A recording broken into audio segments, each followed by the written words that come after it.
शांती शांती फुललेली आहे आणि ती शांती फुलून शेजारी आणखीन पिकं उगवलेत मळ्यात. प्रेम जाई जुई व्याली.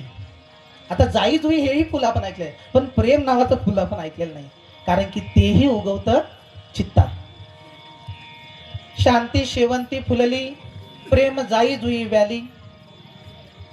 शांती शेवंती फुलली, प्रेम जाई जुली वाली. सावताने केला मळा, विठ्ठल देखीला डोळा. सावता महाराजांची अशा प्रकारची भक्ती चाललेली आहे आणि अशा प्रकारच्या भक्तीनेच संसारिक माणसाला तुम्हाला मुक्ती मिळत असते. मुक्ती. सावता महाराजांची ही अखंड भक्ती सतत आणि अविरत चालू आहे. त्याचबरोबर त्यांचं जे गाव आहे आरणगाव, ते अगदी 30 मैलांवर आहे पंढरपुरापासून. आणि म्हणून ज्या ज्या पालख्या गावोगावाहून येत आहेत, मध्य प्रदेशवरून येतील, आंध्र प्रदेशवरून येतील, कर्नाटकावरून येतील, त्या सावता महाराजांच्या आरणगावावरून जात आहेत. आणि सावता महाराज त्या आरणगावावरून जाणाऱ्या वारीच्या लोकांना शेतातील काकड्या पुरवत आहेत की ह्या काकड्या ह्या, एवढा नाश्ता करा, हे गांजरं घ्या, एवढी गांजरं खा, माझ्या शेतात वटाणे आले तेवढे वटाणे खा, ऊस तोडून आणतो तुम्ही ऊस खा, एवढी सेवा मायबाप तुम्ही घ्या.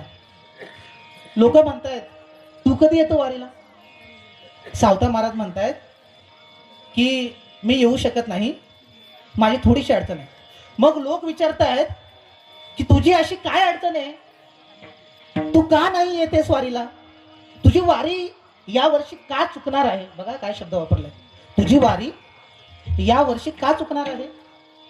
सावता महाराज म्हणतायत की महाराज या वर्षी माझी वारी चुकणार नाहीये, मी आजपर्यंत कधी पंढरपूरच पाहिलं नाही.